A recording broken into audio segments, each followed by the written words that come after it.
quilty friend, it's Carolina Moore, your favorite sewing and quilting YouTuber, and I literally wrote the book on using 10-inch squares.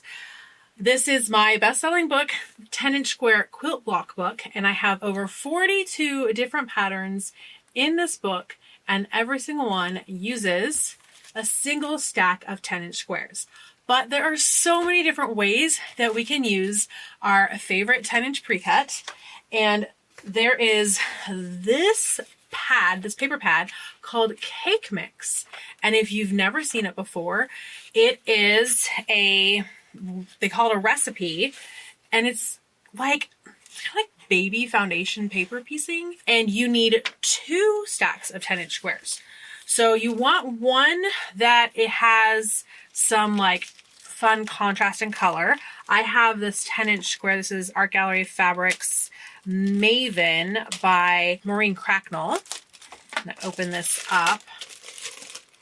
And there are so many pretty fun colors in here. And you want to pair this with something.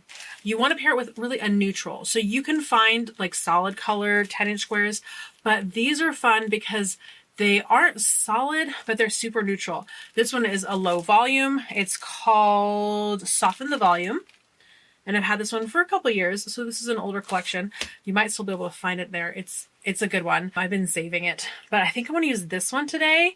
And this one is a whole 10-inch square stacker of sparkle elements. And I think that the sparkle elements and the Maven are going to look amazing together to whip up a quilt. So we have our cake mix, we have our 2 stacks of Fabric Wonders, and I'm going to show you how we're going to put this together. So for every recipe here in our cake mix, we need 1 sheet of paper. It's kind of like making a sandwich. That's really the recipe, is that we're making a sandwich. And 1 of our neutral background and 1 of our colorful fun. So I'm going to grab one. We're going to put them right sides together. Let's move this out of the way. There we go. Don't worry about all those little zigzags lining up exactly. That's not the goal. The goal is just right sides together. We're going to take our cake mix recipe. We're going to lay it on top. And we just want to make sure that all of these dark lines are inside the fabric. I find that these layers tend to slip a little bit, so it can be a good idea to just put a couple pins in here. Then we're just going to sew on the lines. There's a star here that tells us where to start. So we're going to sew here, and then we're going to swing on over, sew here, swing on over, sew here, come back and sew here. Then down here, we're just going to start at the star, sew down 1 line, swing on over, sew down the other line. That's going to be all our sewing, and then we're going to come back and we're going to cut it apart. So let's take it over to the Baby Lock Jubilant, and we're going to start at the start. Now you might want to bump your stitch length down because we're sewing on paper, and whenever you're sewing on paper, you want to be able to rip it away later. And if you bump your stitch length down, it means you're going to have more stitches per inch, which is more perforation. So it'll be easier to rip. And also when you rip that paper, you're going to be pulling on those threads. And so more stitches is going to give you a sturdier seam to pull against. Now we're going to swing around and do the other side. And just sewing on those dotted lines. So it's kind of like the paint by number of quilting. You just follow the lines, or the dot to dot maybe of patchwork. We're just following the lines and sewing. Oop. Spin it around. And I like to start a little before the line starts and end a little after.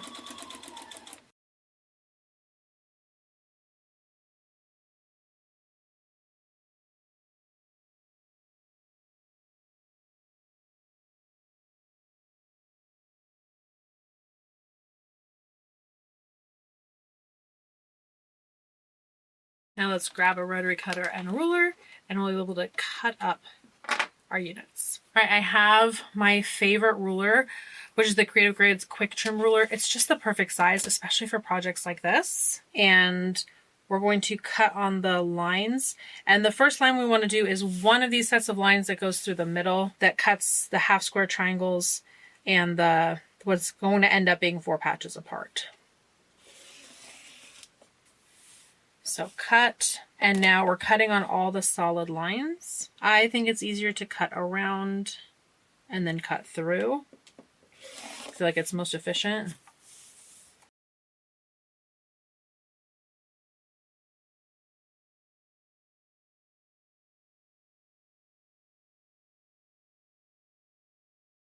You don't want to get confused with those stitched lines. Never cut on those stitch lines. Those stitch lines, especially if you use a darker color thread, they start looking like the solid lines. Don't cut on stitching. Just cut on the solid printed lines. You're going to end up with 8 squares, and then in a minute we'll have 4 triangles as well.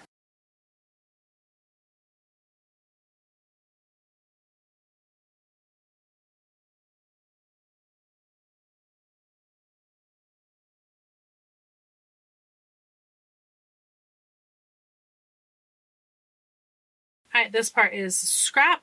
We're going to go ahead and throw this away, and then we can rip out our papers. To rip out our papers, if you want, you can put a little fold in here to kind of help weaken that seam. For those of us who had checkbooks back in the day, we remember folding to make it easier to rip, and then we'll have half of a 4 patch, which is 2 patch right here. If you want to make it a little easier, you can use a foundation piecing water pen. This is a tool that I designed, and when I use the foundation piecing water pen, I like to stack up a bunch all at once. This is a pen. It comes in a pack. It looks a little like this with 2 pens in it.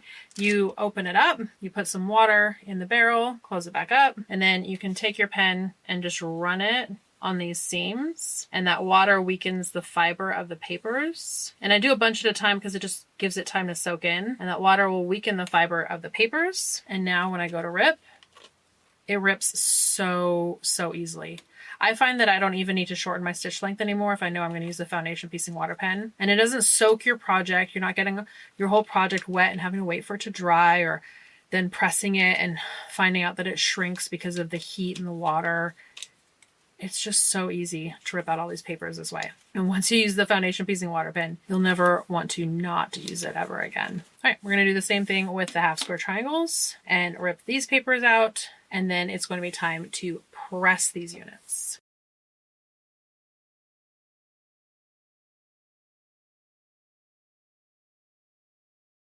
All right, now it's time to press. We're going to press each of these towards the dark. So we have our triangles, and we have our half 4 patches, our 2 patches, and we need to turn them into 4 patches. So we want to take them like this, right sides together, nest those seams, and sew these all into 4 patches. It says a scant 1/4 inch seam allowance, and I have a whole video on scant 1/4 inch seam allowance. I'll go ahead and link it here if you want to learn all about what exactly a scant 1/4 inch seam allowance is and why you want to use it. And now we're just going to sew our 4 patches.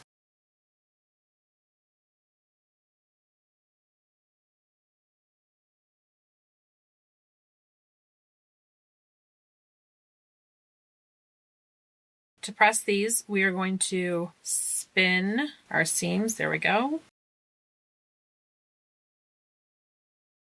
And spinning seams just means this one's going counterclockwise, this one's going counterclockwise, and we're going to keep them going counterclockwise. Sometimes your seams are going clockwise, and you just keep them going clockwise. Whichever direction your seams have started going, you keep them going that way, and that pops open this middle, which has your block lie flatter. You don't get as much bulk in the center. It makes it easier to long arm later or quilt later because you don't end up with a big, huge bulk, because if you were to press it over on the side, right here, you'd have 1, 2, 3, 4, 5, 6, 7 layers of fabric all in one spot if you didn't spin your seams. And that's a lot of fabric in one spot. So by spinning the seams, we reduce that bulk. And we get 1, 2, 3, 4. Yeah, we get 4 everywhere. Our cake mix recipe shows us that we have a couple different options for how to lay out our blocks. There's block 1, 2, 3, and block 4. So block 1 would look like this. Block 2 is just rotating these so that the dark is towards the middle, like this. Block 3 is then rotating our 4 patches like this. Block 4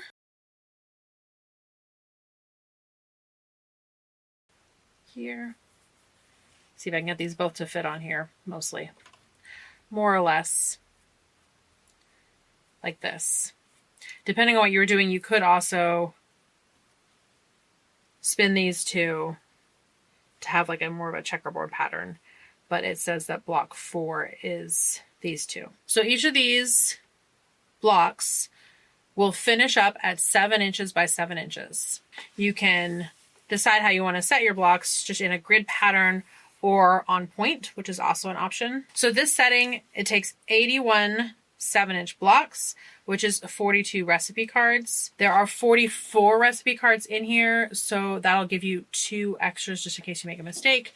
And each 10-inch square stack, a standard 10-inch square stack, has 42 squares. Depending on the brand that you use, some of them have fewer, but Art Gallery has 42 in each, so you're good with the Art Gallery ones. But yeah, you can lay them out however you want. This is 63 by 63 without borders. If you set it on point, it only takes 72 blocks, but you would, I don't know if they'd want you to do your setting triangles or if they're going to have you trim it up. It depends how you would set it, I guess. It would only take 36 recipe cards, and this one is 59 by 59 without sashing. I find the standard layout easier, and 63 by 63 is a decent size quilt, but you can play with it just knowing that each of these finishes at 7 inches.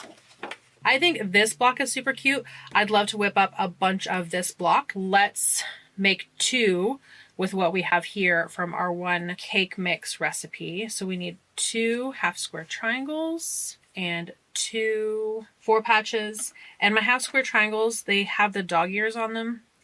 So I'm just going to go ahead and take a minute to clip the dog ears now. And this is just going to go together like a big 4 patch. So we're going to sew these 2 together and these 2 together, and then we're going to press. I'm going to press towards the half square triangle. It's still getting a little bulk on bulk, but it's not bulk exactly on top of itself. So that's my reasoning. I'll press towards the half square triangle, and then we'll sew the 2 rows together and spin our seams just like we did before. So I'm taking my first row, right sides together.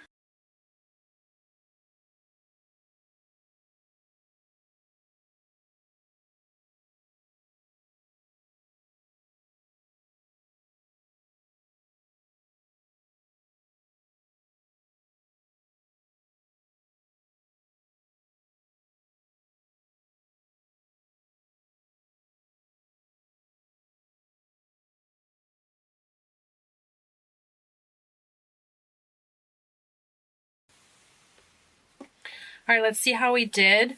These blocks should be 7.5 inches by 7.5 inches. And that's pretty darn spot on. That's my 7.5 inch right there. So I did pretty good on getting these the right size. This one is a little, oh, there's a little wonkiness in that seam where I pressed. You can see there's a fold in that seam. So let me fix that fold and that'll fix that seam. So there's 7.5 inches now, and when they're in the quilt finished, they're 7 inches. So there'll be a 7-inch finished block is what we call that. All right, that's 2 finished blocks. All right, there's a couple of finished blocks. Let's make some more and then see what this looks like when we lay it out. All right, I got all comfy cozy and I did some sewing. So this represents about 4 hours of sewing, cutting, pressing, sewing and pressing, sewing and pressing, getting everything put together. and I made all the blocks and then I just laid them out. It looks pretty wild and crazy. It's super scrappy and fun. This is cake mix recipe number 5. You can see the number 5 in the bowl, and there are multiple different out. This is the 5th, so obviously there's a 1, 2, 3, and 4 that come before this, and they are different designs or different like quilt blocks and also different sizes. And these are great for lots of mindless sewing. Like I said, this took about 4 hours of just mindless sewing. It's great for people who maybe have some trouble measuring. Like you can cut on the line, but maybe measuring isn't your strong suit. It's also really great for if you're doing any kind of group projects. If everybody gets a couple sheets from the cake mix recipe and either the fabric supplied or they're using their own fabric with instructions, like maybe everyone's getting a pink and a low volume, and those are the 2 colors that they're using to make their block or blocks, then because everyone is cutting on the lines, all the blocks should end up the same size, and you can make charity quilts or like a president's quilt for a guild president that's stepping down or something like that. So it's a great group type project because you buy one, tear out the pages, and then everyone uses them up. And this would be a great project for any leftover 10-inch squares that you have. Sometimes we do different 10-inch square projects and we end up with, you know, it only needed 36 of the 42, so we have some extras, and those add up over time. Just start throwing them onto some cake mixes and turning them into blocks that you can use on all kinds of projects or even throw together for a super scrappy quilt. All right, friends, let me know if you enjoyed this video. Go ahead and give it a thumbs up. Leave your questions and comments down below. Information on where to get the cake mix recipes as well as the fabric that I used is down in the description. Hit that subscribe button and I will see you right here real soon. Bye for now, my friends.